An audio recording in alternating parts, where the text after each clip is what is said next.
Okay, good evening, everybody. Welcome to the December 9th, 2024 meeting of the Grafton Planning Board. This is the penultimate meeting of 2024. Yeah. Can't believe it. Begin, as always, with a roll call since we have at least one member participating via Zoom. So Justin Wood, Present. Bob Hassinger, I'm here. Greg Dalamole, Present. David Robbins is present, Prabhu Venkatraman, Present. and Associate Member Ray Mead. Present. Staff is Planner Stephen Coughlin Present. and Assistant Planner Natalia Allward.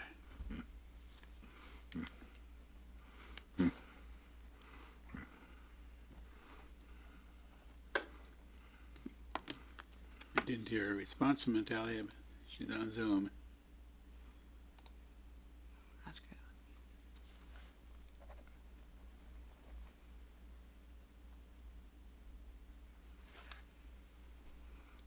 Anyway, we shall proceed.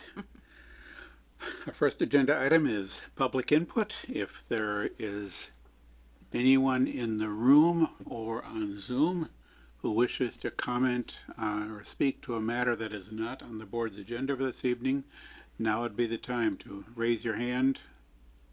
I don't see any. We have no audience here in the room, and we have one attendee on Zoom who has not raised their hand. So, we shall proceed to our action item agenda. Our first action item is an emergency access sign approval on Winslow Lane for the Winslow Point development. So what's this all about? Sure. So, Mr. Chair and the board, this is a request. So we were notified by the fire department that the current signage for Winslow Lane wasn't adequate, and we brought it to Essex attention, who is on, and I'll give him an opportunity to speak to this as well.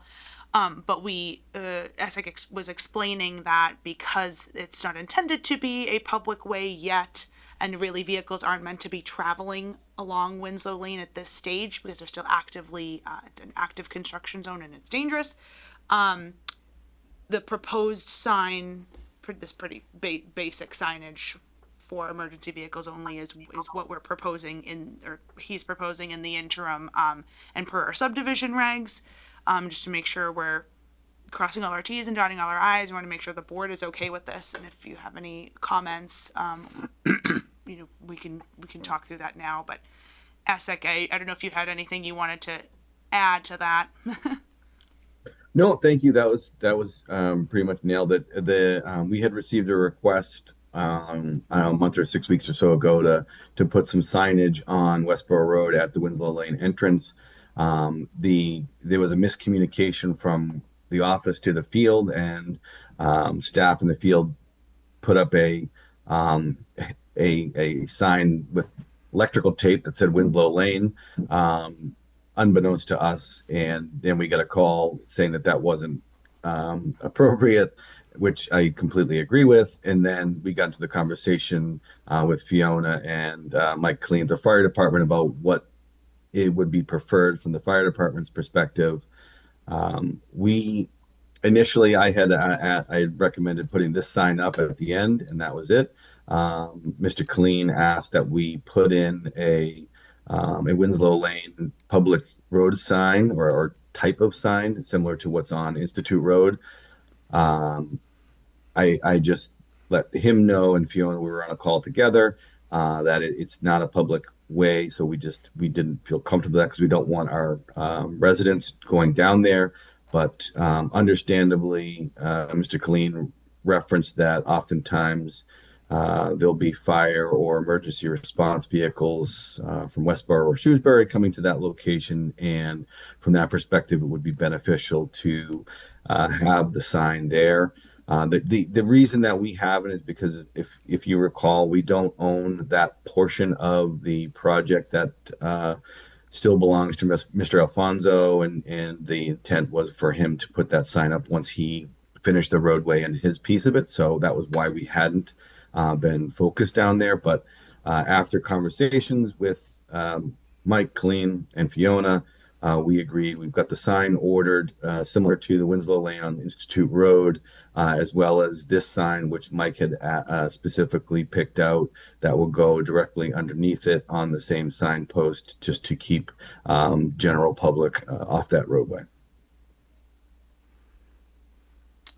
Any questions, Justin?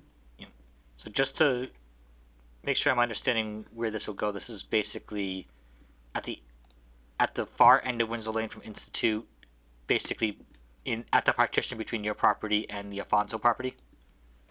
No, we're actually going to put it right on Westboro Road. Again, the goal per the request of Mike Colleen was to inform emergency service vehicles. So we agreed it would be most appropriate because we have paved it's a, I want to say it's at least 24 feet wide, and I haven't measured it, but it's an access way that goes from the project all the way to Westboro Road that's a great picture of it right there. At the request of the fire department, once we started going vertical with the building, that was required to have another means of egress.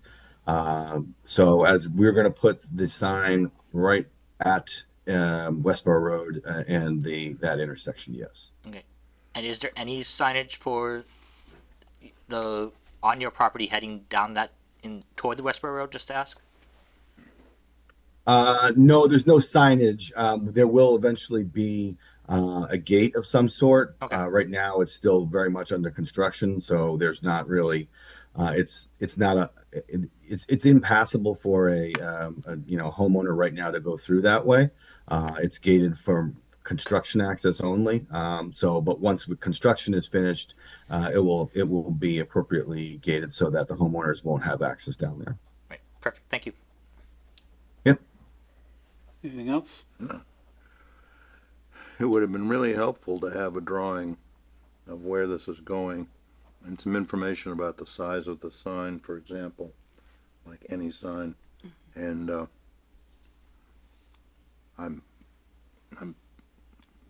it's hard for me to make out everything he's saying.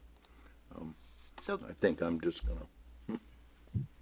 that would be my fault. I should have said to ASIC to provide that information. So I apologize for that. ASIC, do you know the dimensions off the top? I'm happy to share. I don't off the top of my head. I apologize. No, I'm happy to share the invoice for the fabrication that was sent in. We sent it in last week, so I'm happy to share that tomorrow.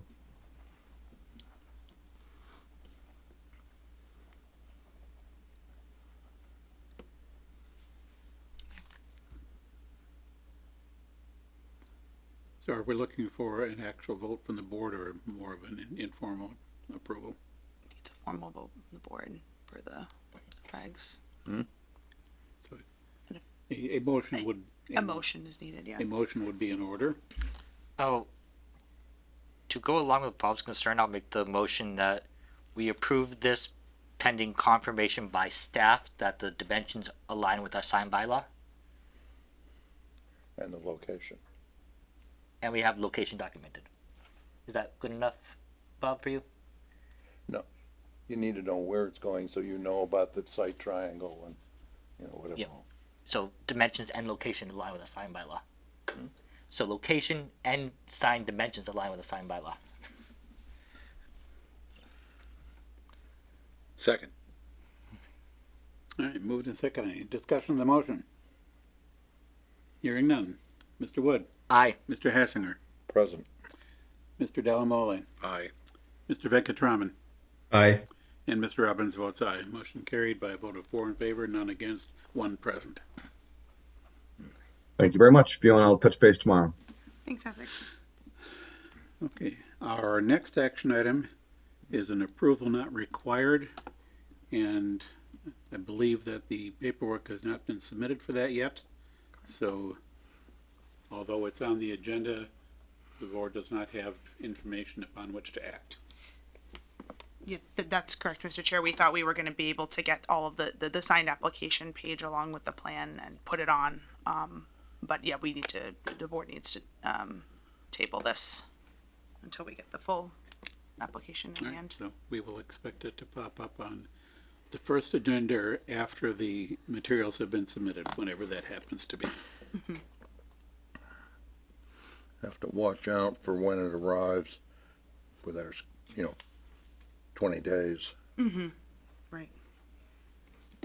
All right, that takes care of the action items. Under discussion items, we have a call for concepts for 2025 District Local Technical Assistance. So Fiona, will you want to start this discussion?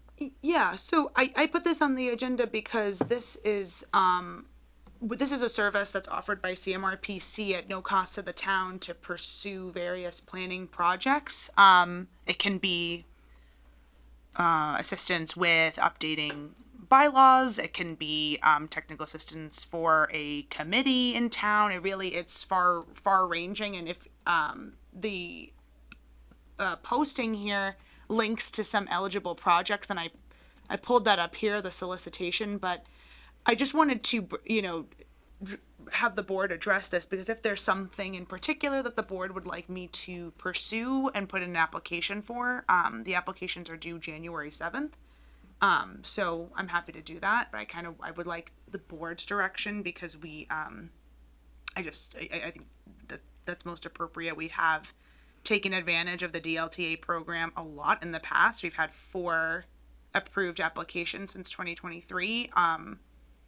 The board may remember our Whitney Park assessment, which we're implementing now. Our open space parcel prioritization project, which we're implementing currently as well, and a DLTA tool that we were a sponsor of, and then the mixed use incentive, which incentives for MBTA zones, which we're looking at through the master plan process now. So those are just 4 examples of what we've done in the past, but if the board has anything they'd like me to find out more information about or to apply for, let me know, and I'm happy to do that, or provide additional insight if I don't think that's something we should prioritize or what have you. Yeah, I get to see this rather closely because I'm on the committee that approves this. The CMRPC gets a couple $100,000 a year on this DLTA, and we try to spread it around as often it's kind of comes out like seed money, to get something going. I wonder if any of the things we're going to talk about in a little while could use some help. Some of the zoning things. Yep. Just to respond to that, there was a specific call out in the solicitation about helping with bylaw updates, the ADU bylaw being one of them. So, and I think priority consideration goes to MBTA communities like us. So it's nice. Priority goes to whoever I vote for. It's also true. So, if anybody has So I any, have to be careful. Yes. so if anybody has any ideas for projects that CMRPC could do for us in the coming year using the DLTA funds, that would be great. I mean, obviously, applications are due in, you said January 9th, 7th. 7th, Yep. someday in January. 7th. So if we don't have any ideas off the top of our head, do think, give it some thought before January. Yeah. My recommendation, Mr. Chair, would to be looking at some of our plans that we have in place with some action items that have yet to be implemented. The first thing that comes to my mind, just because we just did a DLTA project, is open space and rec plan. It has a lot of good action items there that DLTA can assist with, but there's also like, our housing production plan has a bunch of options of things to pursue, because Some of what I would probably think of is a little bit down the road, but I'm thinking that some of the action items that we end up with in the master plan are likely to be candidates for this, but Right. those, we don't know what those are yet. And so by the time we've completed the implementation plan in the master plan, we'll have a better idea, but those are more likely to be 2026 DLTA items. And just one last point, a DLTA, it's more, it's assistance for smaller scale projects. So if it's, and if it's a significant rewrite of a section of the zoning bylaw that really requires like a private consulting firm to take a look at it, that really wouldn't be what this would be for. It's more like lower level, faster projects that can be That's- implemented in a period of like 5 months. And that's kind of what I was thinking along the lines of, there may be some action items in the master plan that would be suitable for DLTA. Certainly not all of them will be. Right. So just, we don't have, the board doesn't have to come to a decision on what they want to do, but it's definitely something to think about. And we can talk about it again on the 23rd. Yep, so if we have any ideas for suitable projects for next year, try to gather those. Be aware that the way this has gone most years is that early on we vote on the first round of inputs, but then and pretty good size portion of the available money is committed, but then there's some more usually, and there's a second round, 4 months from now or whatever, 4 or 5 months from now. And then like we just had a meeting to clean up the end, but that was just shoving the money back or okay, they had too much and they didn't have enough. And we moved around. But there is there always has been, and I expect there will be more than, there'll be another chance somewhat further down, although not as good a chance. Yeah, so ideally, we come up with the best ideas for January, but there is some opportunity later in the year. Yeah. Particularly if we don't succeed in January. Okay. Yeah. Anything that, I think things that let them kind of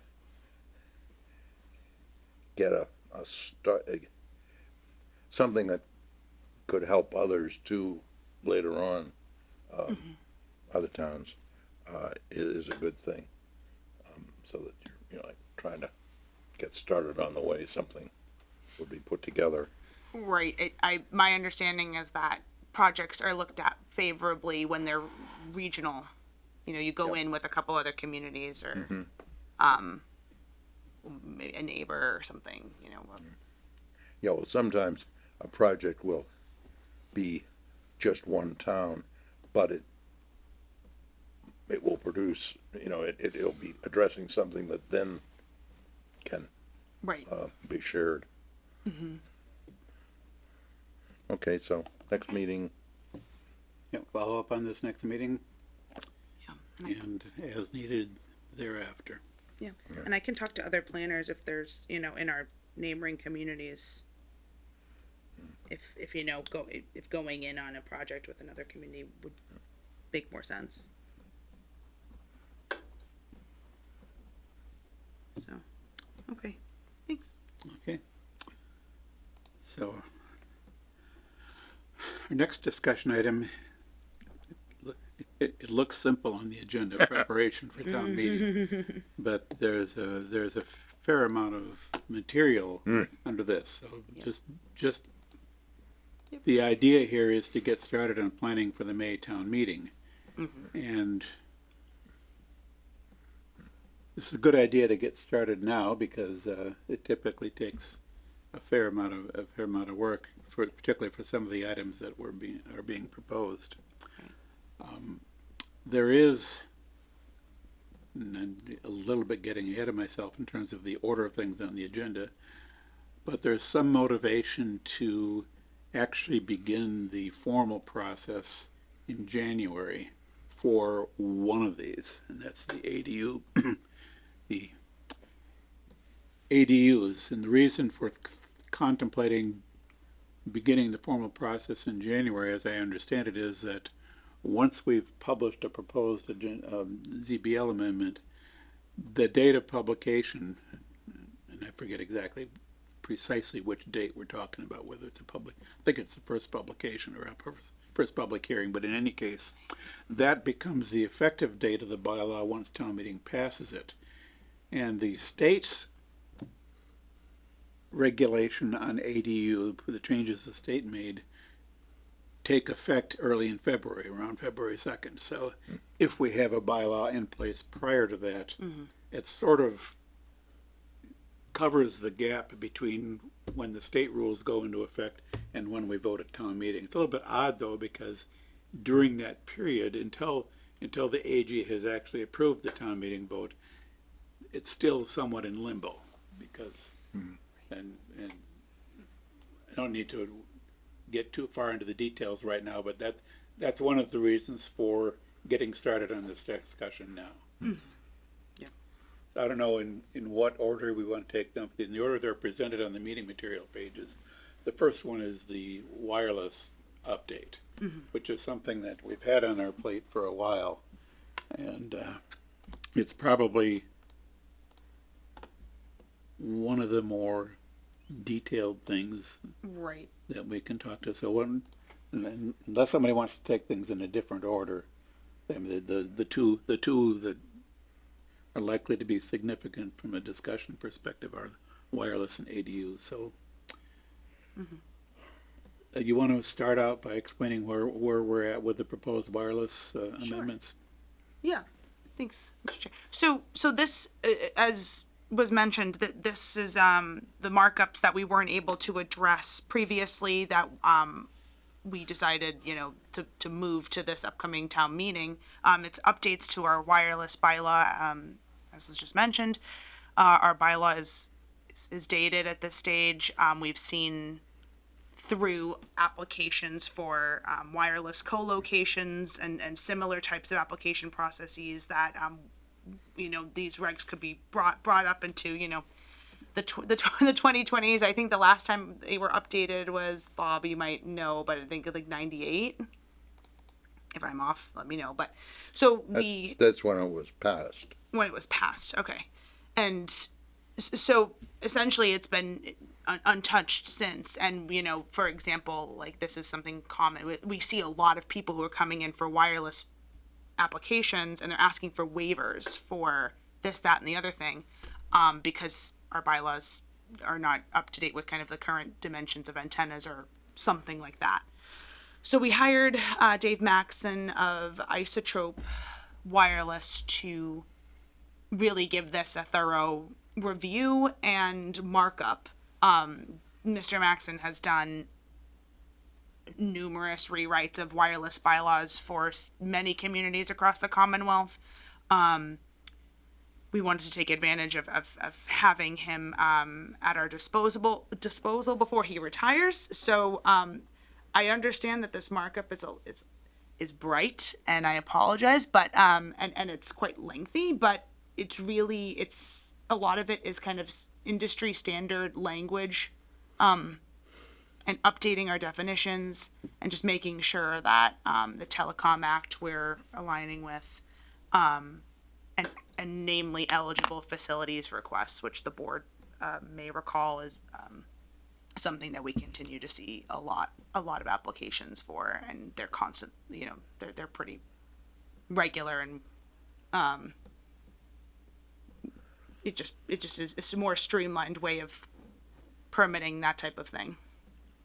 So I'm happy to go through. And just to be clear, like, the goal for updating it is to reduce the amount of waivers and special permits and things, because it would reflect the current state of the size and application of the equipment clearer. Yeah, that's one of the key goals, I would say, is just aligning with kind of current practices and making sure our bylaw reflects that accordingly. Yeah, so they're not applying for a waiver for every little thing, and you're having to grant individual waivers for antennas that, you know, they don't make, I don't think 5 feet has been the standard for an antenna in quite some time. It's like 8 now. So we're trying to make sure that we're staying up to speed with that. This is also trying to get us better aligned with the way changes to the federal law since we adopted this fit in it. There's nothing compelling this one. No, Dave has a bigger push on the other one, although, but we don't have to do this. I did my best looking at these files, and between the way they're structured and the way my computer, Acrobat, somebody or other, something doesn't like things real well. I was struggling a bit. I'd like to see a version that is just the existing bylaw, strike-throughs, and additions as a final. Not back and forth. Put this in and then change that and put it in a different color and all. I'd be able to relate a little bit better to it. The general idea seemed, as much as I could tease out of it, seemed like it was going pretty well.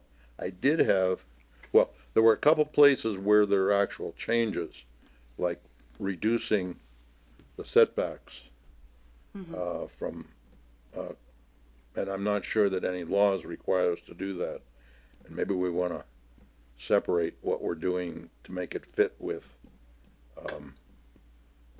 the current law, federal law, and what somebody thinks might be a good change, like make it 100 feet instead of 300 feet. Okay.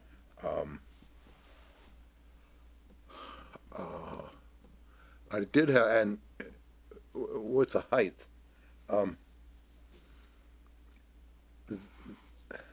we're specifying heights,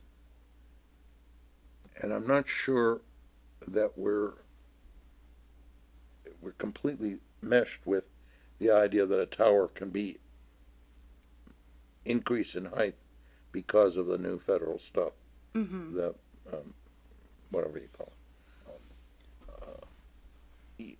We might have a tower that's approved as like the maximum, or what it apply, whatever we said is, that's it. The bylaw says that's it, but the federal law says when they come in to put another one on top, that's going to exceed it. I'm not sure, having a lot of trouble being absolutely sure, but I thought maybe there was a potential for conflict there.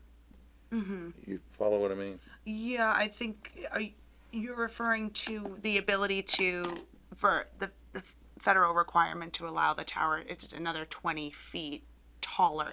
If I can't remember the citation off the top of my head, but I know that this did come up when we were doing, when the board was doing 58 Follett. So,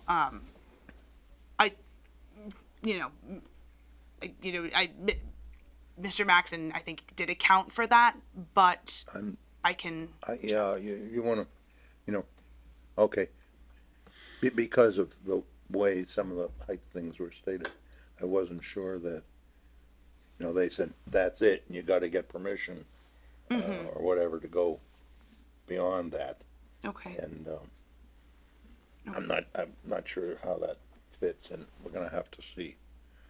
I'm going to have to see something I can deal with. I believe that, correct me if I'm wrong, but that's going to apply no matter what changes we make, because that federal reg will override. Yeah, well, the same as it does now. Right. But if we're trying to make a bylaw that fits, I'd like it to say I'd like us to know what we're doing. If that's an apparent conflict, Okay. then maybe we can adjust the wording. But I'd, any place that you're reducing requirements, like setbacks, wanna look at those carefully before we just toss them in, Okay. heights and setbacks. So, Bob, a markup that more clearly delineates the proposed changes from the consultant versus kind of what You- what we've discussed, and then factor in the height. I think you got like at least two different threads, going in like, somebody did this and then somebody did that and then somebody did this. So some of the changes have been changed. Yeah, I wanna Dave. get rid of all that and I want what it is and what you're saying that proposing it be done the usual way with strike throughs and, Okay, yeah, because I gave Dave my markup and then he, yeah, yeah, so, but- okay. Yeah. And if there's questions on specific changes, then we can talk about those. I think, but yeah, it'll be a little easier to find them. that was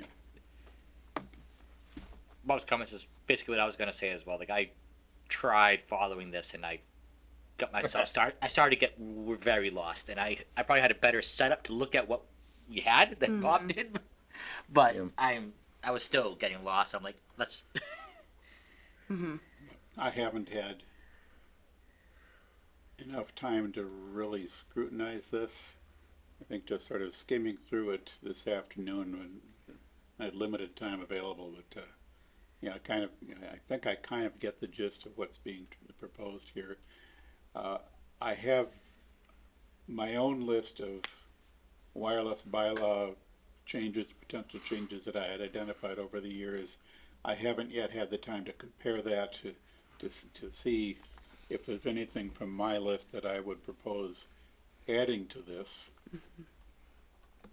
I think probably one of the most important things we could do, and we're not going to do this tonight, but to be prepared to do, or to be able to discuss this in more detail, kind of going along with some of what Bob was saying, is that there are, amongst all the proposed changes here, there are a subset of those changes which the board really needs to, should focus on discussing, things like the setbacks and some other things, some questions that Mr. Maxon I think had posed in his comments. I don't remember off the top of my head, but I remember seeing a couple of those that, what would the board really like to do here? So if we can, along with preparing a more readable, redlined version of this, find a way to highlight the substantive questions that the board should focus on, because a lot of this is, wording changes and really things that we wouldn't find controversial. It's really updating and clarifying some language here, but not a substantive, nothing really substantive changing. But the substantive changes, there are points that we need to talk about. And so for our next round of discussion on this, we should try to have those particular points sort of called out clearly so we can focus our discussion. Wonder if Ray has anything. Anybody else have any comments on this at this point? Greg, anything else? Justin, Ray, Prabhu? I have to read through this. There's a lot. I tried to go through this earlier when I was at work. I haven't been able to get through beyond the first 2 pages. Okay, so yeah, we got to be continued at this point from this. Yeah.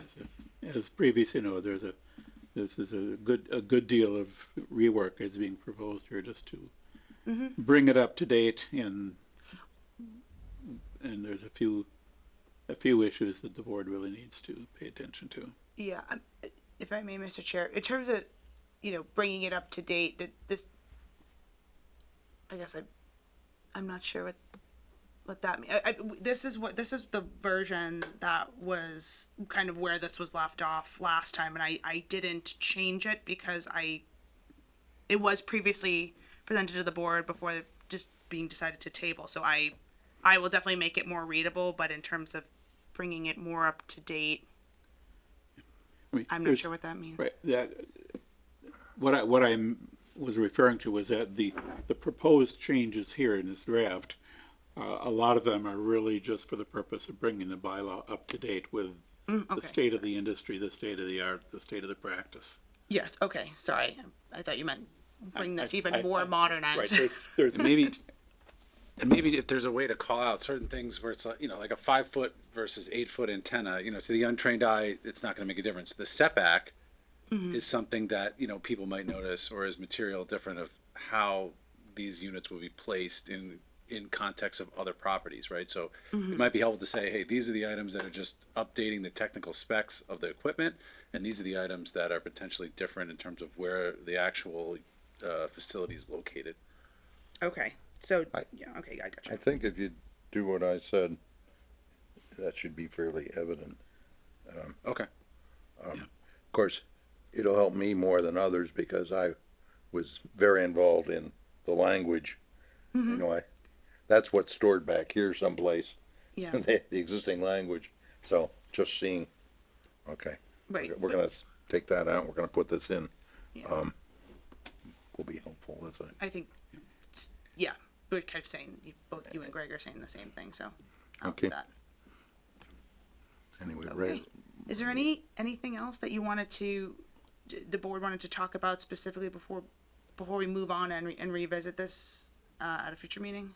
Like any particular change that, it sounds like it wasn't very readable, so probably not, but if, well, I'm not for any lessening of requirements that we don't have to do, okay. at least until we see more clearly on why. There was a question about why something was in there. The water, the wellhead. Okay. I remember why. The first cell tower that came to us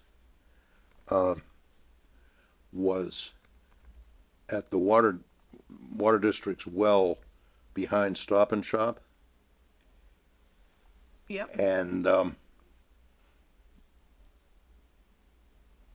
they wanted to put a tower on there, right there by the well, very close to it actually.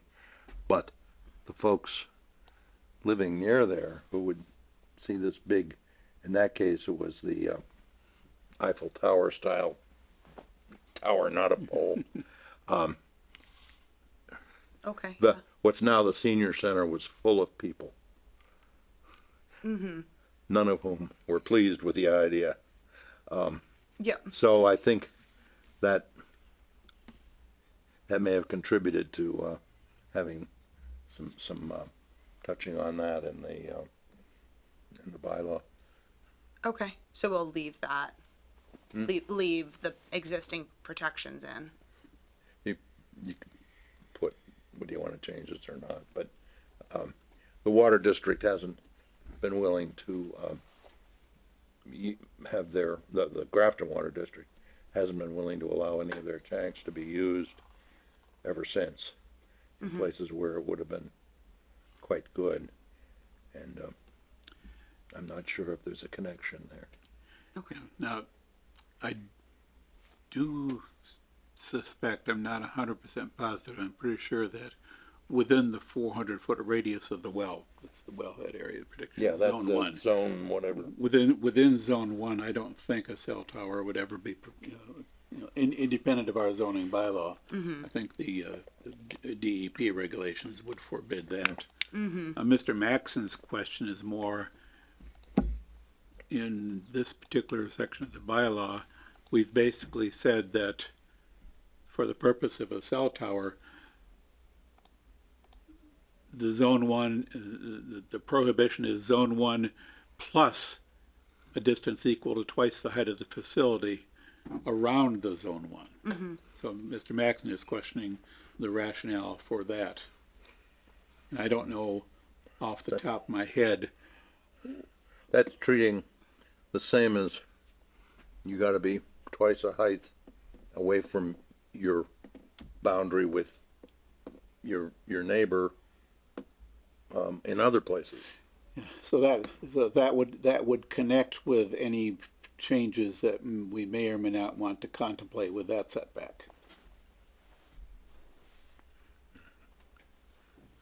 One might still question the applicability of that from any, and for any particular purpose, but I'm not gonna try to discuss or answer that now, but, you know, noting that comparison sort of brings that into the general topic of any changes that might be appropriate or not for setbacks. Yeah. Okay. There's also I can't think of the name of the stream, but the stream that goes right past it, Axtell Brook. Axtell Brook. And that was in the mix and, of the Yeah. conversation too. Yes, and so that, I mean, that's a site-specific Yeah. situation. Yeah, But, it's what, the question was, where'd this come from? That's where it came from. At least, as I remember. And that's probably, your memory is certainly better than mine on that topic. Yeah, I chaired that meeting down there Yes, and when, when the room was much more reverberant, yes, difficult to work in. yes. So that's something to keep in mind as we contemplate that particular discussion point. Okay.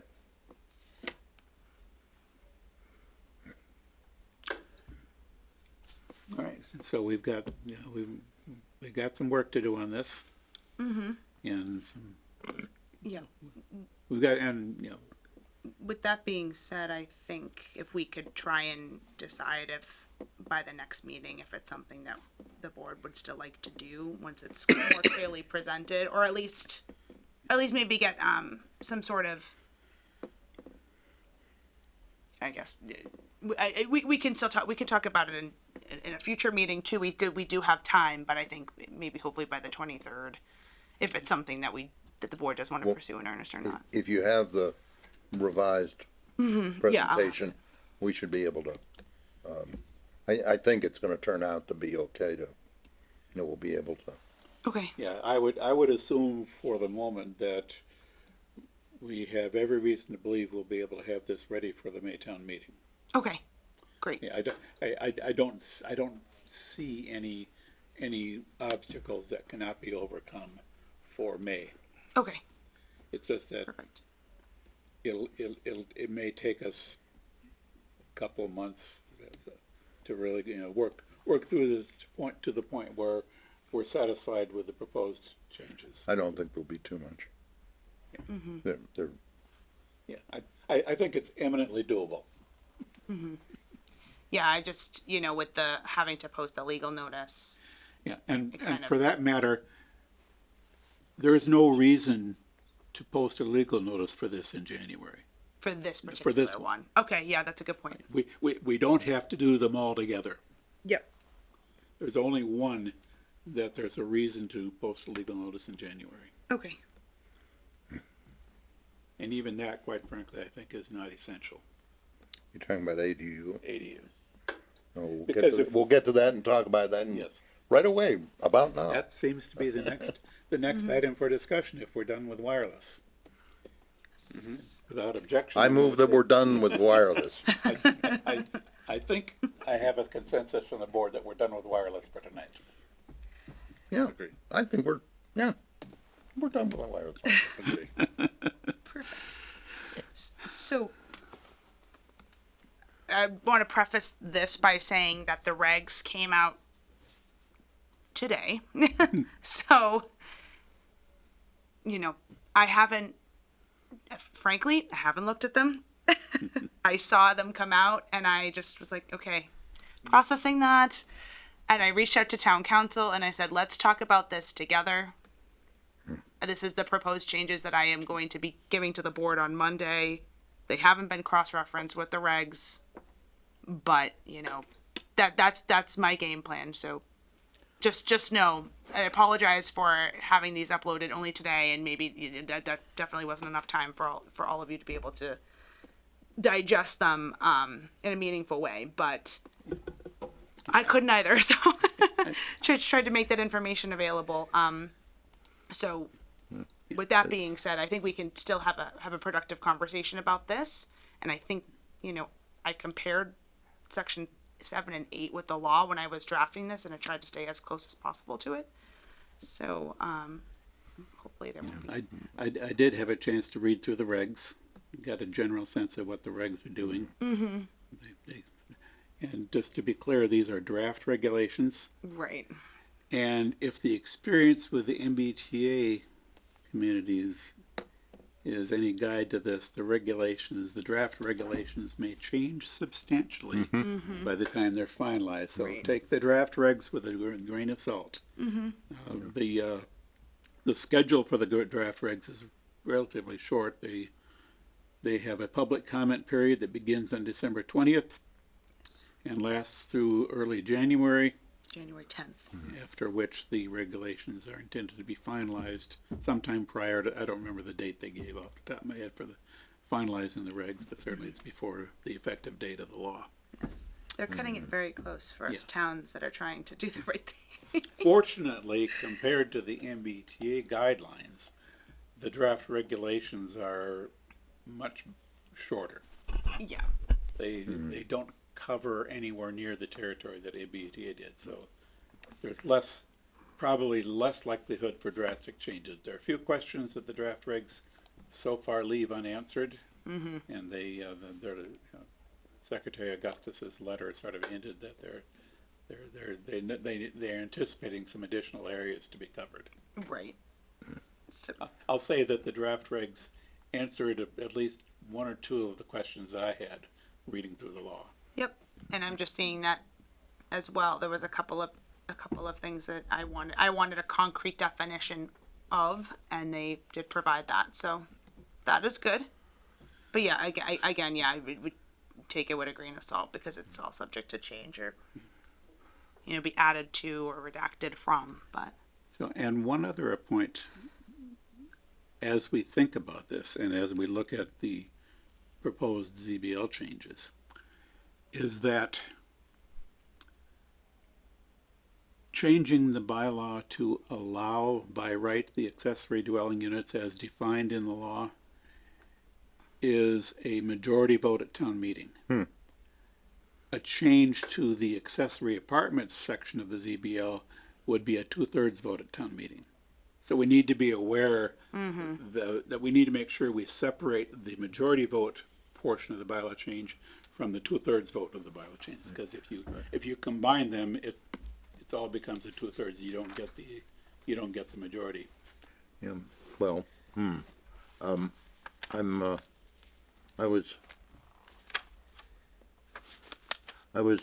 don't know enough, I guess, about it to know how the current accessory apartment bylaw interacts with this. I was beginning to lose my way by the time I got down far enough to see the stuff from the state. I'm not absolutely sure that Grafton has to be the first town on all of these initiatives.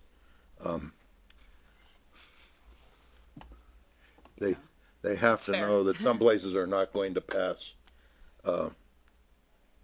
many towns are not gonna pass something quickly. You know, a lot of towns aren't gonna get, a lot of towns aren't anywhere near as well equipped to look at it, and, I think, you know, I'd like to wait until Boston gets done with it before I start making final decisions about anything. I will say, at least from my standpoint, yeah, this law is relatively sudden, especially with the timing that they gave communities to address it.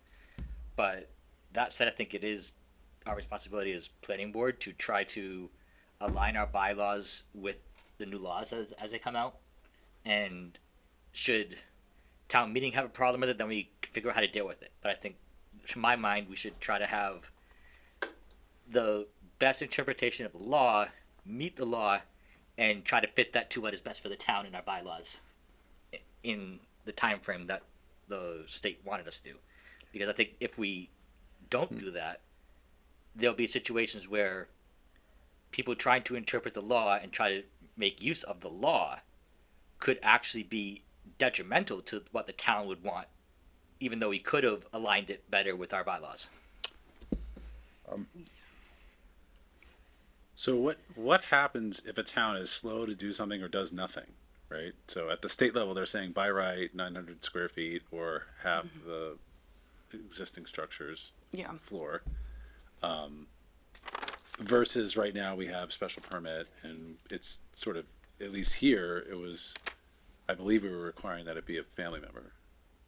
We do that, that's a policy. Yeah. Right, or We policy. we did not write that in the bylaw, but that's been the board's Okay. practice. And so what I'm trying to understand is, what do we, if we're not pushing back completely on the what the state is saying in general, what things are we adding to adjust it to what we hope to see here? I guess that's like, what's the difference between just saying, yeah, sure, cut paste what they have versus what areas are we trying to add in some more context or control? Yeah, no, that's a good question. So what the attempt was to, well, provide kind of clear, in one sense, elaborate on what the law already says in a clear fashion in the bylaw and codify it that way. So a lot of it is kind of reiterating what constitutes an ADU and things like that, but also clarifying, down, especially when it comes to like dimensional bulk and height regs, just clarifying, you must comply with our current, intensity of use schedule. You must continue to comply with section, these applicable, let me zoom in here, these applicable sections, and provide, this will provide parameters for people who, because other than that, it'll just be, okay, I have a definition, a definition is in effect now, which people are already trying to pull building permits for, which has been a problem, to Justin's point. And then additional parameters to make sure you're complying with the setbacks. We're not going to allow any kind of additional flexibility or relief unless that was something that wanted to be considered, but making it just, I guess, clear, because people are like, oh, where can I put this? How can I put it? Do I need utility hookups? Can it be in, can it be in my basement? Can it be whatever? Like trying to just clarify what this is, where it can go, how we want it to fit into our bylaws that exists now. It's a long-winded explanation. And then, Okay. I would say, and just to add to that from my thinking as well, my understanding is that once this law is in effect, if somebody that owns the property in Grafton wants to create a structure that follows the law, The state law. Yeah, the state law, they would try to pull a permit with the building department, and the building department would either say, yes, this meets the state law, we're going to approve it, or this doesn't meet our town bylaws, we're going to deny it. And if they deny it, the person would then have the ability to try to sue the town because they're not following the state law. That's my understanding. But the situation you're talking about is, I want to build it 5 feet from my neighbor's yard, and that's not in compliance with the setback and other local Right. bylaws, right? We just want to make sure that the two are married in a sense, and it's very Okay. clear for somebody who's going to be going to the building department to pull an application, like where it can go. And like, for example, like I included this because I thought it, would make sense for something to consider for the board, like that the ADU gives kind of the look that it's a single family structure. Like that's kind of an aesthetic extra thing included. That the state law doesn't specifically say, but it's something that we have some like local control over. We can say, okay, we don't want it to. As We long want it as to it have a doesn't cohesive add look. excessive cost. Sorry. There's a section in there about as long as, in like 2 or 3 places. You can do it as long as doesn't cost anybody anything to comply. over not complying. Or, for example, not taking away parking spaces by building the structure. Is that something that we're bringing in, or is that something that the state?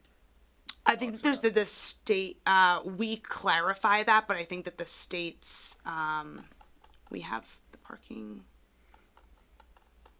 We delineate it up here. And then we clarify in the text that, you can't do that. Okay. You can't, what can't you do? Take away, Can't build it on top of your driveway and remove parking spots. no more than one. I don't know. On the driveway, is that a parking spot? Yeah, here it is. The addition of an ADU shall not eliminate existing parking spaces that are otherwise required by the bylaw. Required. Okay. But is the driveway a parking space? I don't know. Anyway, there was a comment that the state was requiring. What I saw was the state said, this is the law as of whenever, February something. But I didn't find any place where it said every community has to make sure their bylaws all fit this by some date. And clearly, most communities are not gonna get it done, certainly not get it done 100% real fast. So there's gonna be a lot of jumbling around for at least some months. And I'm wondering if we could, for the spring, do something like it'll be a temporary, probably a temporary provision, but just a provision that grants the planning board the ability to waive or modify requirements that are in conflict with our bylaw to be consistent and to follow under the state. And that would give you the tool to, so we can move forward and Just adding like a paragraph somewhere saying. you're gonna define, Administrative review, I guess. I don't know, I don't even know whether you have to define ADU. Well, maybe, but define the context that you're concerned with, maybe, which is more or less this ADU thing. But then just say, the planning board may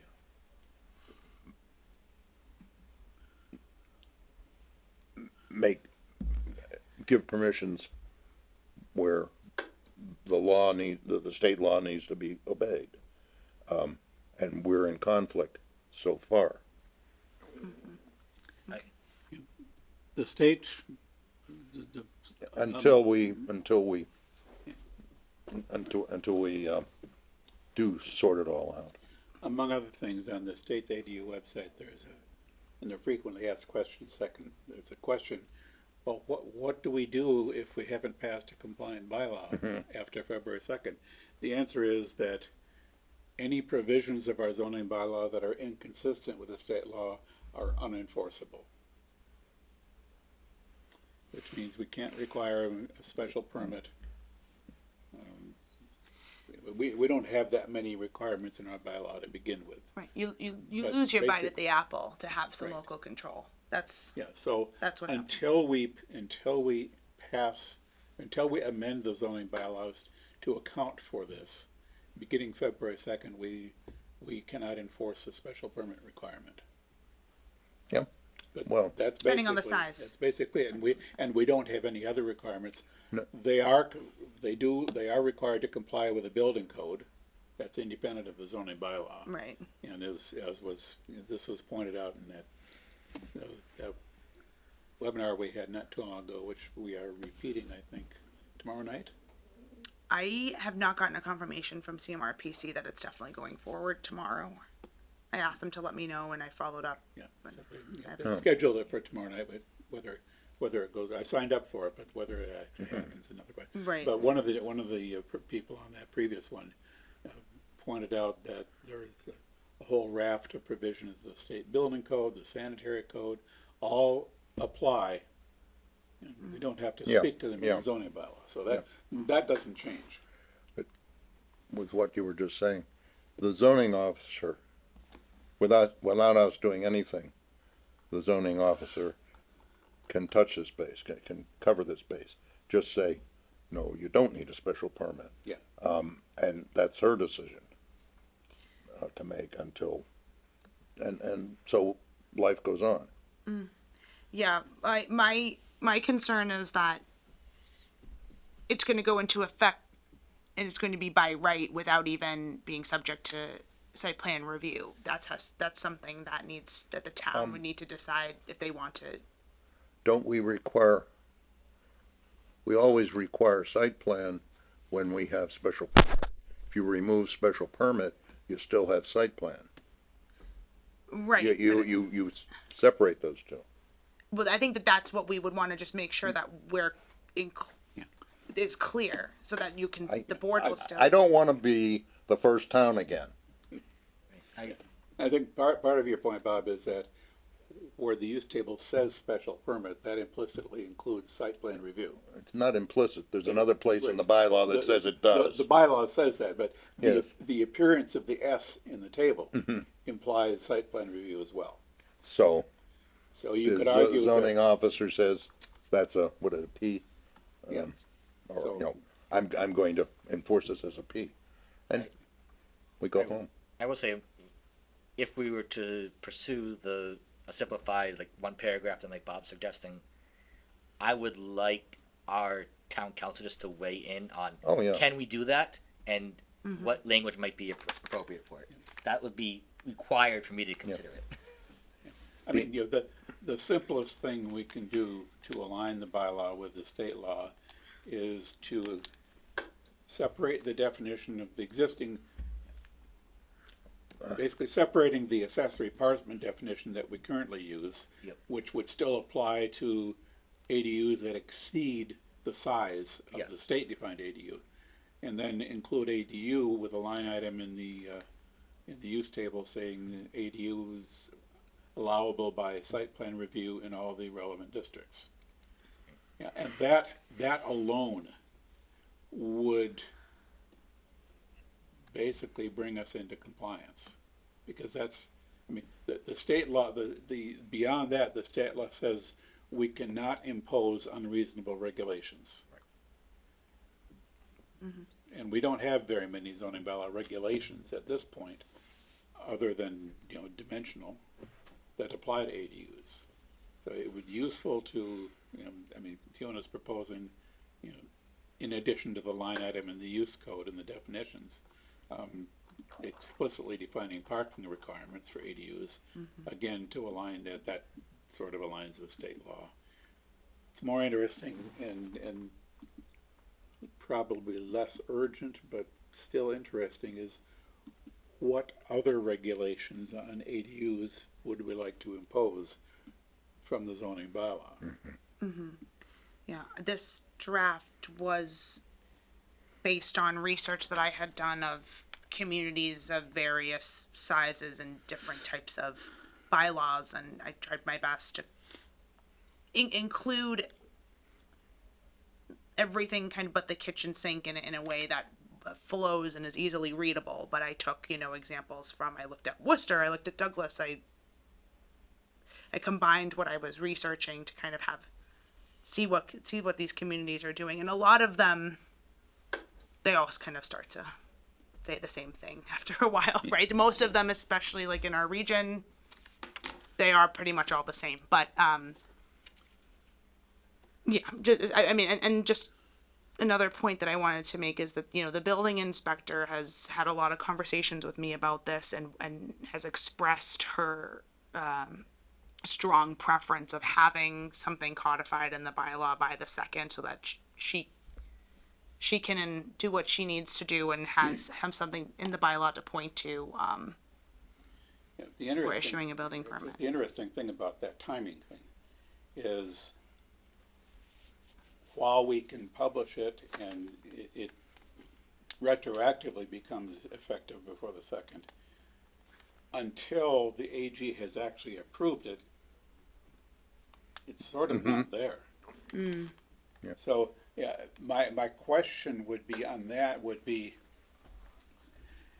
given that we're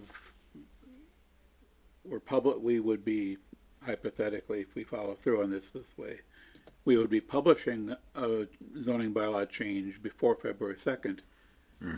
And that would be its effective date, but it doesn't actually become the effective date until AG has approved the town meeting action. So Right. between this ultimately retroactive effective date and the time the AG approves it such that that effective date becomes real, what is an applicant able to do? Proceed at your own risk. They sort of have to comply with the new bylaw, but the new bylaw isn't truly in effect. And so are they, and I don't know the answer to this, council may have It's proceed at your own risk. So- They can pursue the opportunity that's made available to them through the revised bylaw, but if the AG has an issue with it, then they're putting themselves. So there's a period, They're exposing themselves, I guess, putting themselves at risk. so as a practical matter, there is a period of time in which people really would at best be reluctant to undertake an ADU, not knowing what the law is ultimately going to be. So we're basically, it's sort of a moratorium on ADUs from the time we publish the proposed change to the time the AG approves it. It's not technically a moratorium, but I think it largely has that effect. Yeah, and we would be. No, I think that it leaves us in the same place as not publishing anything, the way I was suggesting. There's, it's what it is, and that'll get resolved. If there's a fuss, building inspector and council will talk about it and deal with the case. But that'll be the same either way.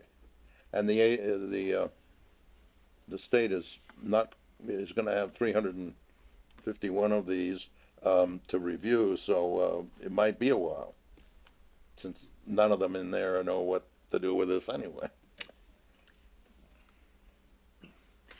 Just the state won't be like the MBTA communities in that they'll be kind of issuing comments. They'll just be doing their regular approval like they would any other bylaw. So the MBTA communities was like an added level of Right, there was a review. whole, there was the compliance Right. with the MBTA that you don't have an equivalent of that for this. So I need to talk to council anyway, so I will ask them about the feasibility of having a paragraph inserted in an appropriate section of the bylaw that kind of allows the board to grant waivers grant waivers if there's inconsistencies between the law Yeah. and what we have in our bylaw. But I would just strongly recommend that at the very least, like, we would pursue some of these changes that are, at least have something in the Appendix A, so that it's just. Maybe I'm not following, but why would we need to do the waiver if it's unenforceable, if it conflicts, right? And So if they're saying I'm meeting all the requirements that the state says, anything that conflicts with that is unenforceable at the Grafton level. Yeah. Why do we have to give the waiver, right? But, They but would there just- needs to be a decision process someplace. And I suggested us, but to begin with, but the zoning officer is probably the better. I'll go either way, or both. Maybe we, in consultation with the zoning officer, decide what to do about it. Because I think for just for clarity, right, and smoothness in these processes, taking whatever we have to adopt from the state by law and embedding it around the local bylaws that also apply and it won't be conflicting, gives someone an ability to look at the whole thing and go, here's what I'm allowed to do. Yeah, Right. instead of the other option. Yeah. So how we get there, on a document is one thing, and then the other thing I think, which is, I think might be a bit of a challenge in the town meeting setting, is helping people understand what's the state and what's remaining from locally, and it's not that the planning board is just inventing this. It's that this is something that is allowed by law at the state level, and if we don't put it all together in a coherent way, then there'll be potentially a lot of confusion or frustration, right? So So, like, essentially, bring it down a notch. in some ways, right? So here's what everybody in every town in the whole state has to comply with this, and we're gonna put that in And so- definition, and that applies up to the 900 square feet or the other scenario, the half floor, whatever. If it's larger than that, then go back to the original ADU bylaw that we had, right? Special Yeah, that would permit, stay the Yeah, same, that all yeah. stays the same. If it's under that and it meets these other state things, then it's that plus the setbacks or whatever other things that apply. And again, I'm not skilled in drafting these things and how they fit into the overall document, but I see what you're getting at, right? Which is somebody should be able to look and say, all right, if I'm under 900 square feet, here's what I have to do to get it approved. And then the building inspector has someone to appoint people to, so it's not like they feel like it's a discretionary decision. Right. Right. But I'm looking at this as an interim thing. It's a transitory thing. For a while, everyone's going to be coming in and saying, I read in the TNG that I can something or other now, and what can I do? And everybody's going to be in every different direction. By the end of the coming year, it'll have all settled down a bit, and we will have gotten it sort of through. But there's going to be, no matter what, there's going to be confusion and uncertainty.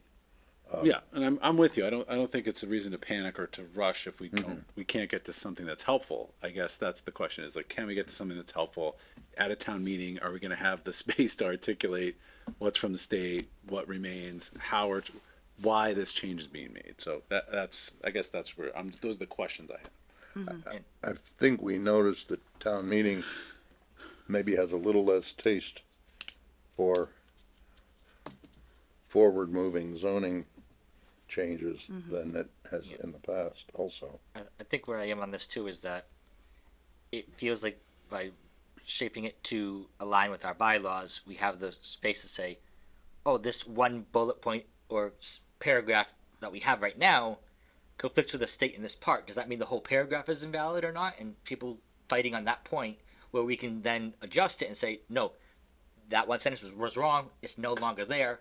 But this rest of this whole thing is still valid, and we still want to have control over those pieces, and that we can. Yep. It gives a little bit more of that. I kind of have a feeling, and I'm not sure about this, but I have kind of a sense that we may be making this more complicated than we need to. That may be true. But I'm not sure about that, and I need to, Yes. given what we've talked about tonight in particular, I need to sit down Got and read through some things and think about them, and maybe come up with a better sense of. Yeah, I have sort of a rough sense that there's really two parts to this in terms of what we need to do with the zoning bylaw. One part is simply to align with the state law. Yes. Nothing more than that. Just eliminate the conflict between the bylaw and the state law. The other is to think about additional requirements that we want to specify for ADUs that don't apply to other things. And that's arguably it's a distinct topic because simply the state law has very few requirements. So removing the conflicts between the bylaw and the state law, solves that particular problem. Yes. The other part of the question is, what more do we think is appropriate for us to regulate on ADUs, which we currently don't regulate much at all on accessory apartments. We don't have a lot of regulations that are specific to accessory apartments. So In the bylaw, like in the bylaw. Yeah, right. So the It's bylaw, basic. the bylaw basically acknowledges the thing called an accessory apartment and says where you can have them.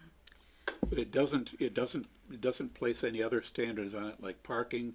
There are no parking requirements specific to accessory apartments, no dimensional requirements specific to accessory apartments, no design requirements specific to accessory apartments. These are the kinds of things that are regulations that fill in what the state doesn't regulate. Right. And it's worthwhile trying to think of those two topics as separate topics. And in this draft, just to be clear, like there's nothing, like I went through and made sure that there was nothing that was extra than what's already required. And I try to reference this, all of the sections in the bylaw that it applies to, and make it clear, like if you are trying to do an ADU per the state definition, you need to comply with X, Y, and Z. But there's nothing additional. The only really additional thing I would say is the short-term rental restriction. The what? The short-term rental restriction, towns have the ability to Oh, short-term rent. yeah, like that type of thing. The parking aligns with this. I mean, this document, it seems like it's wordy, but it's really just kind of reiterating the state law and merging it with our regs. I think it could probably be simplified, or like, you know, cut back so that it's not overly confusing, especially when we're presenting it to town meeting. But yeah, I guess I just wanted to make it clear that it's not, there's really not anything extra in this. It's just, you know, for example, you know, you can't put an ADU in the front yard setback. You can't put really much in the front yard setback in Grafton. If anything, it's just saying it. So like if somebody comes to, you know, building department's office and it's like, oh well, can I put it there? You don't. I specifically say it in your bylaw that I can't do it. At least like we have that base covered. But I think site plan, if we have site plan review, at the very least, through the planning board, a lot of this, it simplifies the process. So that's my 2 cents. Maybe if when we get to really doing, you know, really cutting the whole thing,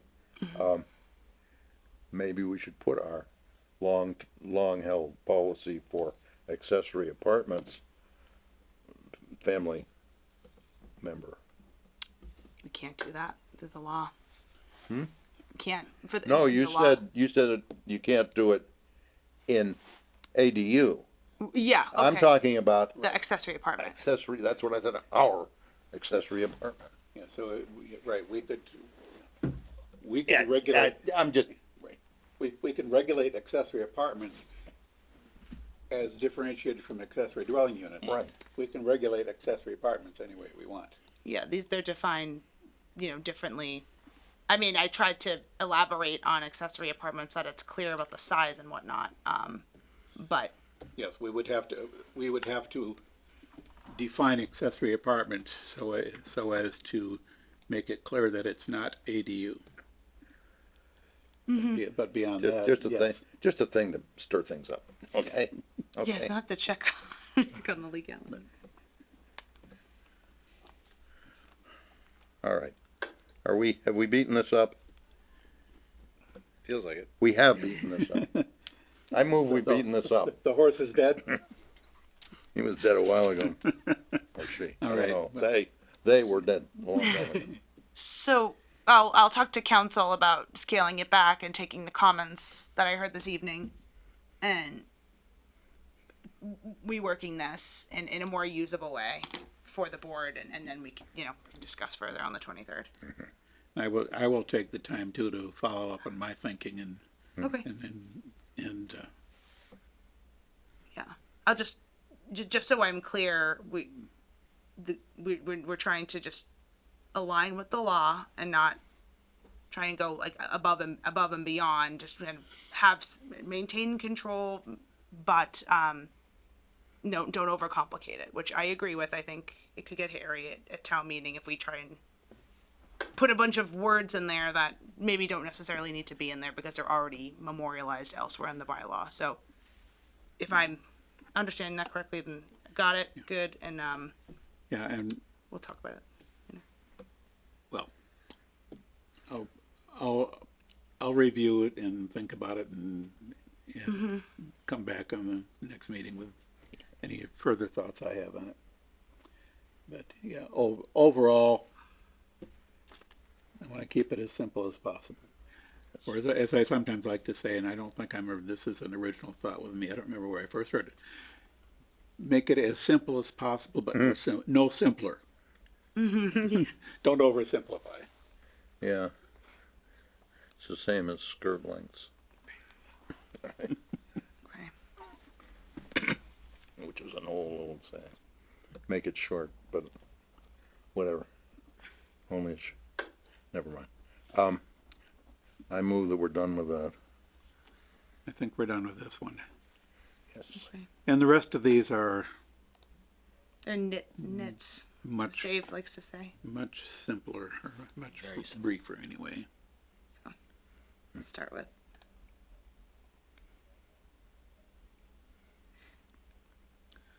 So I'll just preface this by saying, this came up fairly recently, when we were talking about the extension for, a special permit.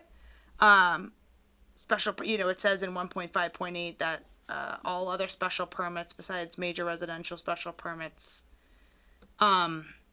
shall lapse within 1 year. That doesn't align with what we require for site plan. It also is a lot shorter than what Mass General Law allows. So I made a suggestion for the board to consider. We don't have to do. Bob is already not happy with this, I don't think, with 2 years to align. I was confused because it's hard for me to see this, but I see change 2 years to 1 year, and then down below, Yeah. I thought there was a place somewhere in here where it went the other way. Yes, so Fiona's proposing here two alternatives. The objective is to align the validity period of site plan and special permit, and you can do it two ways. One way is make special permit 2 years, the other is make site plan 1 year. So there's a choice here. If we want to align them, which number? 1 year. I think I'm in agreement with Bob. I think 1 year is better. I do like the added language that explicitly allows us to grant longer. But I think having the 1 year be our baseline in the bylaw makes sense. So moved. I agree, 1 year. Okay. So 1.5.8, keep it at 1 year, keep the sentence at the end. That I would like to make sure we have the ability to grant longer than 1 year if there is a circumstance that warrants it. Okay, and then we can just ignore the proposed changes for 1.3.3 that just Yeah, well, no, Just to make sure 1.3.3 still includes the Right. ability to so extend it. Justin is proposing a bit of a combination here. Oh, okay, yes. 1.5.8, retain the 1 year for special permits, but add the language explicitly allowing a longer period and an extension, Yes. but retain the 1 year. And then in 1.3.3.8, make it 1 year instead of 2. Yes. Okay. And we're allowed to likewise grant greater if we want. Yes, that wording is already in 1.3.3.8. Okay. And the suggestion here is to put the same wording in Yeah, 1.5.8. yeah. Can I just say, if we're talking about 1.3.3, I've marked it up in here, but it's different than, it's not really aligning well with 1.5.8 in terms of it's construction completeness versus commencement, whereas 1.5.8 is commencement. So I think that they should align as That's well. right, that would be part of aligning the two. Yeah. Oh, I'm sorry. Did you say that? No, I didn't, but, Oh, but okay. the point is well taken, that is, Okay. that is the other element of aligning the two. Yeah, our ultimate goal is aligned. Yes. Yes. Good. Next. Okay. Do we have to change supermajority to majority? Yes. Say. Then there isn't much to discuss. True? That's true. Yep. I move it's true. So we, Okay. I'll take it, the consensus of the board is to proceed with this one. Yes. Yep. And this one is super minor, but it's been brought up and it drives me kind of crazy every time I see it in the bylaw. So just changing the reference to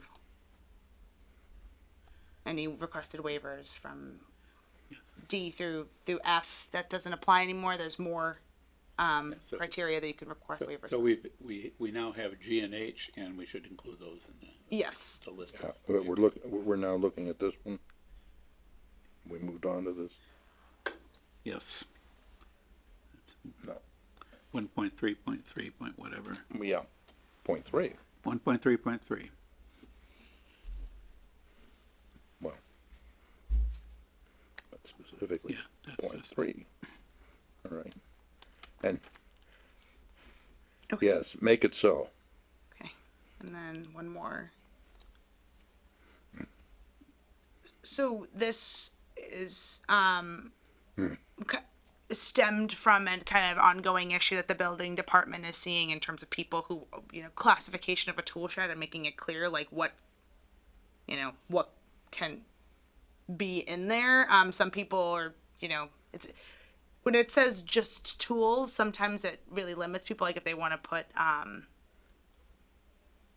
any other type of equipment that's associated with households, like sometimes this isn't really the definition of tool shed as exists now is very kind of a standard basic definition that it could be expanded without causing any issues. It's not going to affect how you would get a building permit for a tool shed and compliance with the bylaw and all that stuff. It's just making it clear that, it's not just for like putting like a hammer and nails, like you can put, Maximum size of a tool shed is 200 square feet, 200. 200 square feet. Yeah.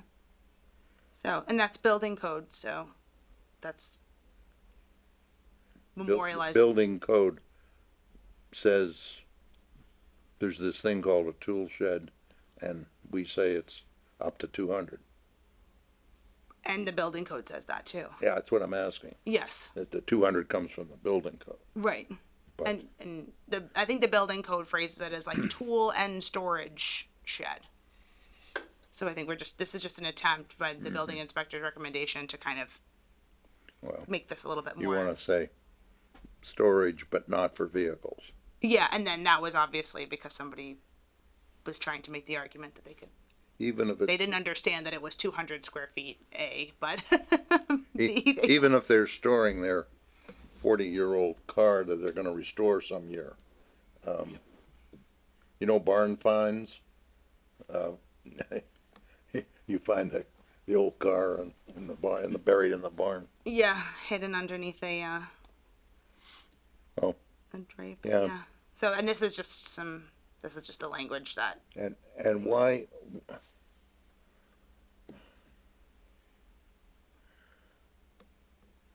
Is there another way to build a detached garage?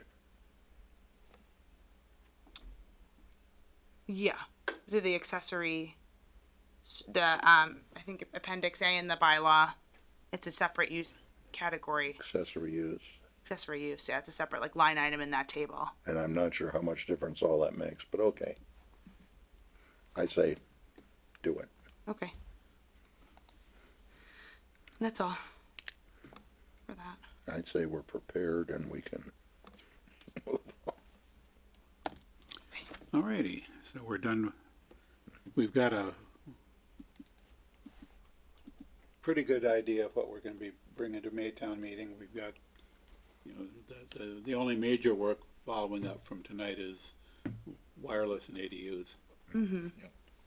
And we can continue with that discussion at our next meeting. Yep. So, all right. If there's nothing else under the preparation of town meeting discussion item, move on to general business. I believe we have some bills that need to be paid. I move that we authorize payment Second. of the bills. Moved and seconded. Any discussion? Hearing none. Mr. Wood, Aye. Mr. Hassinger, Aye. Mr. Delamole, Aye. Mr. Venkatraman, Aye. and Mr. Robbins votes aye. Motion carried unanimously. We do not have any minutes of previous meetings to review. We may have a staff report.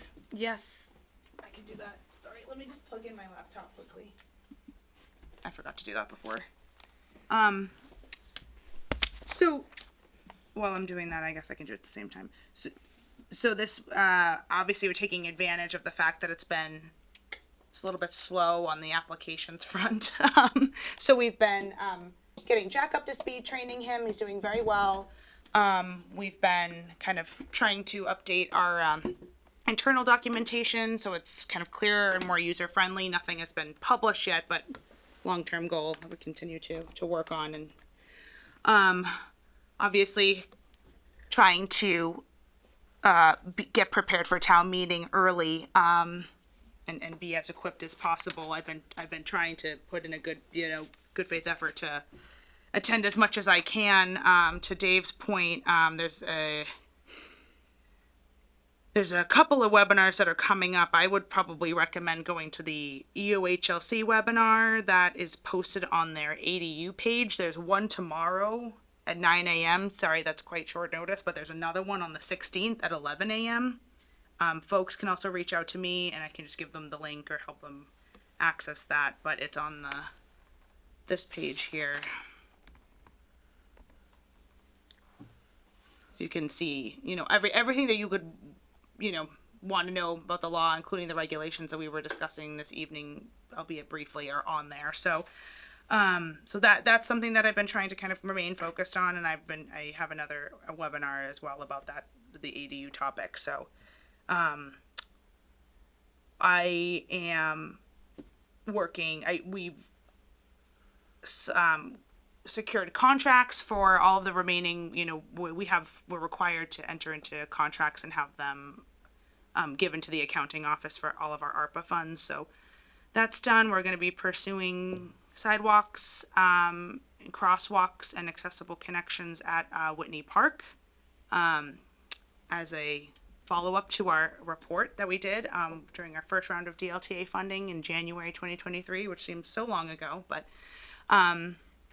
so we'll be dedicating $51,000 to survey and traffic counts.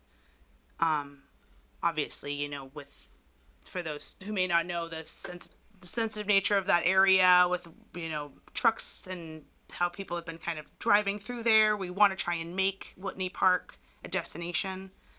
But in order to do that, we need to make sure that it's safe for people to congregate. So this is this is kind of a priority for us, making sure that and creating a safe connection between Whitney Park and Perry Hill, which is literally a stone's throw away. So so that's exciting. We're doing that.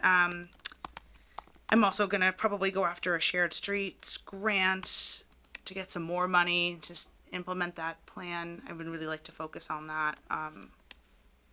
It's been some time since it's been over a year, almost 2 years now since we've done it, and I want to kind of see the implementation take off a little bit faster. So there's a Catalyst fund, and I apologize if I've spoken about this before, but the MBTA Communities Catalyst Fund is a pool of funding for infrastructure projects for approved MBTA communities like Grafton. If you all might remember that there was a pedestrian ramp that was connecting the 5 Millennium Drive project to the MBTA station, and it works out kind of well for us, as well as helping out the developer of the project, because we have to have that connection in place for as per our 40R zoning, and then it also just helps subsidize some of that cost. So we put an application in and it was looked upon favorably. I had met with UHLC and did like a mini expression of interest, and they were like, absolutely get that application, and this is definitely something we're looking for. So we'll see.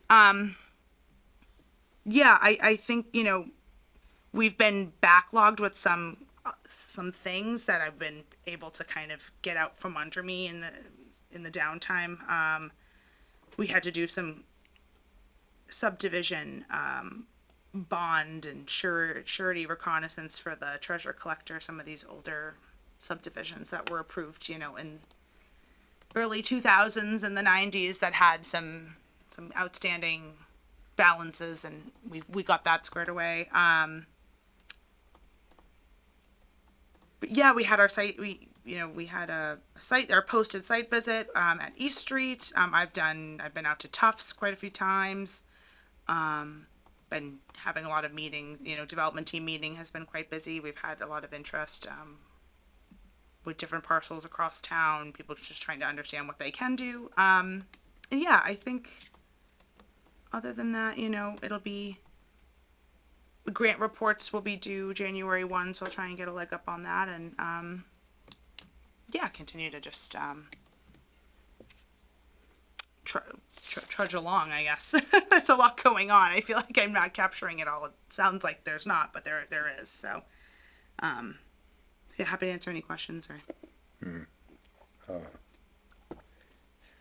Not necessarily directly on any of those, but it occurred to me, we're talking about things we might be able to look at. Did anybody else notice someone on Facebook was talking about the traffic difficulty at North Main Street and Route 30, and how that doesn't work as well as it could. And they went through suggesting a change, an added cycle. You know, I think it's like three settings or steps in the light cycle, and they were suggesting a fourth one that they thought would maybe help the situation. It had to do with, I think, adding a cycle that just lets the traffic coming from Shrewsbury on 140 go through, both through and turning, with nothing else in the way. We'd have to go back and try to find it, but So- they're the people, the couple of people that seemed to understand what was being said, seemed to think it sounded like a good idea. I suspect adding a cycle adds cost to the light control, but Yeah, I can bring that up with the traffic safety committee. I did apply for a grant with DPW to pursue an improved design of that intersection. This is something that's something that DPW, it's been on their radar for a while. They already had concept plans, survey work done, and I just helped them apply for more money. I haven't heard back yet, but it sounds Okay. like this is just a light timing sequencing issue that might be yeah, easily it's- implemented. Suggestion anyway. Suggestion, yeah. I thought that they just did some change, that they added the second lane, the headed toward Shrewsbury on 140 on North Main Street. Yeah. They added kind of a turn lane. The place it's needed though is coming the other direction. They don't have the right of way to do it, but you need a turn lane to go on to 30 and a straight through lane. Okay. Yep. Yeah. That's partly just any time, but it's also particularly when the railroad Where's the aerial? is blocking. Okay. Okay, anyway, just a thought. I have this vague recollection that not so very long ago, there was some talk about retiming those lights. Well, And I don't know if that happened or, retiming might be one thing, but this is Right, so this is, modifying the. right, modifying the cycle, but there was, there was some other issue that they were trying to address with, that involved the timing of the license. I don't know whether, I don't remember enough about it to know whether they were contemplating another cycle or another phase or what. I think they need to put in a gate on the far side, where the first light you come to coming towards North Main Street, is. So where you have to, cars have to stop at that light so the cars can come out of East Street. And, people say, I went through 8 cycles of the light and I couldn't get out because, whatever. That's been a problematic intersection or area. Not just a single intersection, but a combination of about 3 intersections there. When I came on the board, that was a hot topic, a developing topic. Remember, they went out and they called it a K-type intersection when they were looking for bids, consultants. And as I recall, they had trouble finding consultants. All right. Even then, people knew better. Is there anything more for Fiona on staff report? Or from There's staff nothing report? on staff, nothing more for the Fiona. There is correspondence in which there was at least one interesting item. Yes. That being the permit extension that the legislature passed into law just before Thanksgiving, Yes. which for any permit that was active anytime in 2023 or 2024 for which construction had not yet been started, they get an automatic 2-year extension. Yeah, I think if it's any permit that has existed in any capacity during that time frame. Yep. So they get, we're trying to now, I'm having Jack help me work on a calculator for the new extensions because at least the major ones that for the special permits and the definitive plans going back to January 1, 2021 and making sure that So is it 2 years from 2025, start of 2 years from their existing expiration date. Yes, it adds 2 years to the expiration Okay. of all the affected permits.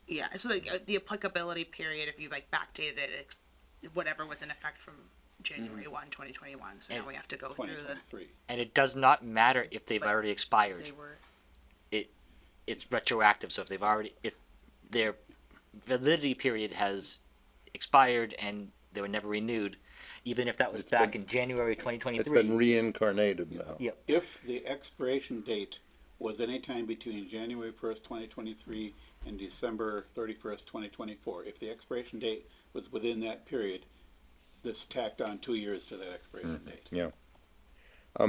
Remind me why we get this from McGregor. that was shared on the planner's listserv. That was shared on the mass planner's listserv and I thought it did a good job summarizing. Oh, okay. Yeah. Because I didn't think they mailed it to us. Yeah, no, that someone posted it on the planner's list. There's only one mistake in that document. The document claims that the extension does not apply to 40B, but if you read the law, it does. Oh, it does. The law says 40A through 40C inclusive. Whoever wrote this didn't see the word inclusive. They thought it said 40A or 40C, Good catch. and someone did point that out on the planner's list. And can I just clarify something? If a permit was in existence on January 1, 2023, but it had like our typical 2-year extension, Right. that's why I started looking at from Right, that's- January 1, right, 21 So onward. you need to look for permits that had an expiration Of- in any time in 2023 or 2024. So yes. Okay, yeah. You have to go back. I just wanted to make that However- clear. I feel like it was however kind of far. confusing. I didn't explain Yes. that well, so. I will say, Fiona, since your office is already basically doing an audit of those permits, having a list, I'm saying Yeah. sometime in January of saying, here are the active permit, here are active permits, here are the ones that were extended because of this. That would be something I'd find really useful to have. Yeah. But Yeah, we're definitely gonna try and. I wouldn't ask for that if it wasn't already being basically audited for this, but that was Yeah. Yeah, well, it doesn't necessarily have to be published, but it'd be really handy to have available particularly in the office. Yeah, yeah, because it inevitably, you know, as people learn, I think a lot of people didn't realize this was going into effect, but as people, First I heard applicants about it. learn, Yeah, they'll be asking us, so we'll have the list ready. yes. And just so I understand, the intent is to just catalyze development because it cuts out the More or role less. of Yeah, the reasoning behind this, from what I read, and when I first saw this, and I did a little bit of digging, the reasoning behind this was that because of the pandemic-induced inflation, Yeah. people, and we've seen projects locally that have been delayed because of financing difficulties. Right. And the development community basically lobbied the legislature to give them some extra time now that financing is beginning to, and construction costs are beginning to loosen up. And Right. Yeah. Exactly. I wonder, One of my read implications of it too is that something that had already lapsed January 15th, 2023, they could file with the office and come back before us at one of our next two meetings basically and ask for an extension. No, they don't even have to ask for No. it. No, but they could ask for it if they it get expired it. if it expired in January 15th, 2023. It expires next January 15th, Yes, and 2025. that's automatic. Yes, and that's now, automatic. right, Yeah, and now, But But- now but they he's can ask saying for it's an not- extension because it's no longer valid. expired, yes, so they can come ask. yes, exactly. Yeah. That's right. That's All right, is there anything else that we may legally? Somewhere I wrote down a list of projects I thought were That's affected all by right. this, but Is there anything else that can legally come before us, Mr. Chairman? Reports, if anyone has any. reports from planning board member representatives on any committees. Hearing none, I assume that no one's suggesting they have something else that may lawfully come before the board. I move we adjourn. Second. Moved and seconded that we be adjourned. Mr. Wood. Aye. Mr. Hassinger. All right. Mr. Delamole. Aye. Mr. Venkatraman. Aye. Mr. Robbins votes aye. Motion carried unanimously. We are adjourned. Thank you.